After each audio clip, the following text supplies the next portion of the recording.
Hello and welcome to Dad Got This. Where's the tough questions like, why do I have a gigantic fryer? And how do fish always know their weight? That second one's easy. They have their own scales.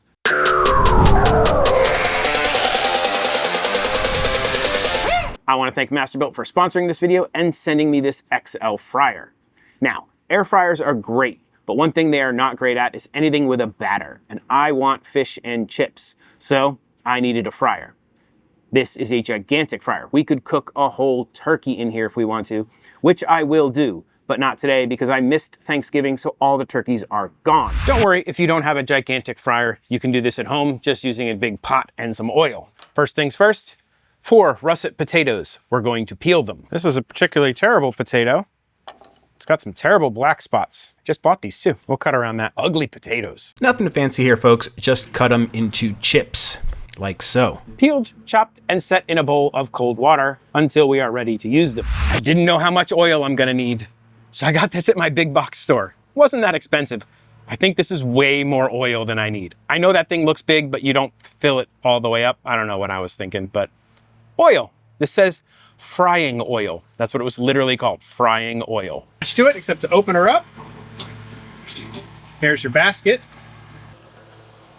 And there you go, max fill line. That is a 4.5 gallon jug of oil, and it took about half of it. Okay, with the amount of oil that took, as far as like frying small things every now and then, I don't know if this is the unit for that. I mean, the fact you can fry whole turkey is awesome, and that I can use it later is great.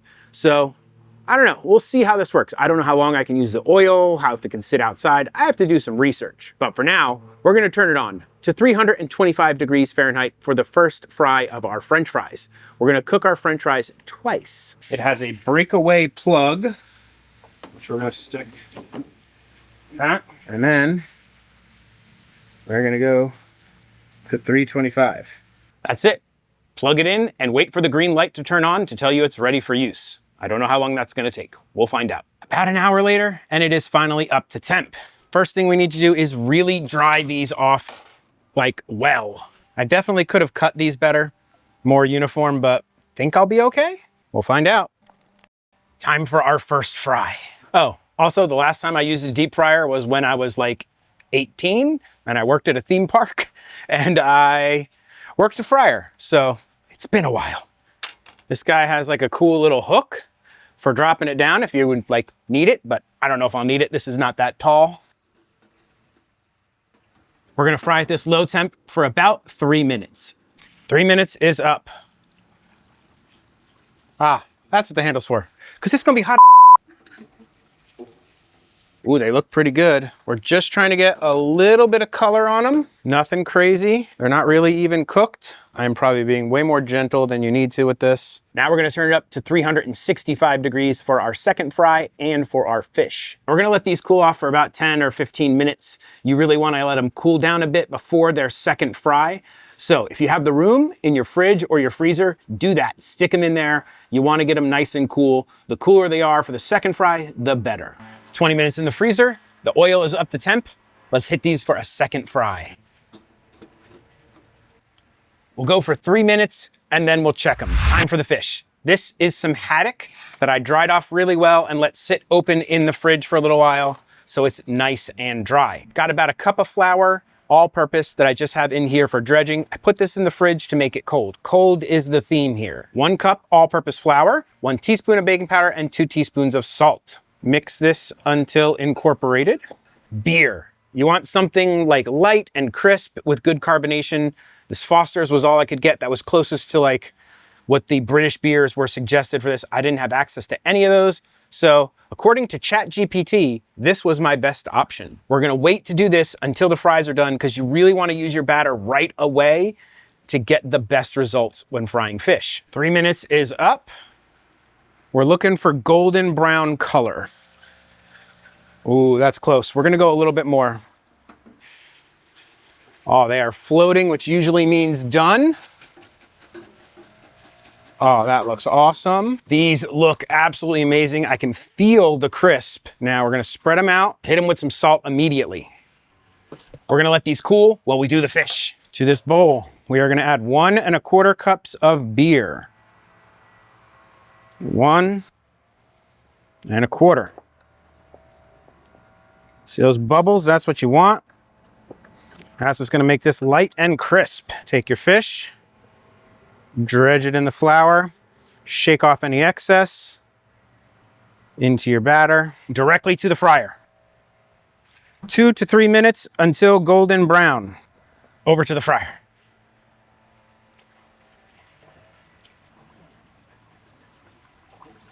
We're gonna fry these for 5 to 8 minutes until golden brown and looking awesome. Okay, this is them at 2 minutes. We got one standing straight up. Come on, buddy, there you go. Oh, those look amazing. So I made the absolute rookie move of when frying, I didn't hold it there for a while to let it solidify before I dropped it, and everything stuck to the bottom of the fryer. I did get a couple good looking ones, but I did also absolutely mangle a couple where there's now no fish in my fish and chip. I feel like my fries could get a little crispier. I'm gonna put them back while that fish cools. Ah, that's the crisp I was looking for. They just sat a little too long. And there you go, my attempt at British fish and chips. Of course, I have malt vinegar and some tartar sauce. It's been quite the production to get here, and I'm excited to give this a try. Splash a little bit of the malt vinegar here, because I gotta save these. The rest of this is for the family. Otherwise, I would just drench it on there. We'll try our messed up one first, in a little bit of malt vinegar. Oh man, that is spot on. The only real reference I have to British fish and chips is Epcot's fish and chip stand, which to me tastes really good. Never been to England, not yet. I'm going this summer. Try it with the tartar sauce.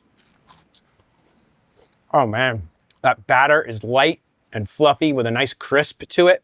Try one of my chippy chips. I love chips in malt vinegar and some tartar sauce. That's a good fry. Chip.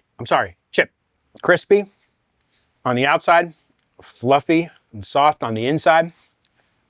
Awesome. That is 100% a winner to me. The link to the full recipe is going to be on my website, dadgotthis.com. I'll also throw some links down to the fryer and a couple other items in the description. They are affiliate links. If you use them, they help me out. I'd appreciate it.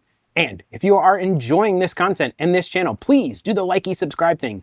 YouTube loves it when you leave a like. I love it when you leave a comment. I answer just about every comment in my comment section. If you really want to support the channel, consider becoming a member. You get early access to videos, all kinds of fun stuff. But subscribing would be enough. Just subscribing for a small channel like mine really helps. So with all that out of the way, I guess there's only one question left to answer. Why did the fish get kicked out of school? Because he was below sea level. Yeah, pretty bad. Dad may tell horrible dad jokes, cook a pretty darn good fish and chips, but one thing Dad will never do is an outro. So that's it. Bye. This is the part where I thank all of my members. You guys are the absolute best. Thank you so much for your support, and rock on. I don't know why I said rock on, but rock on.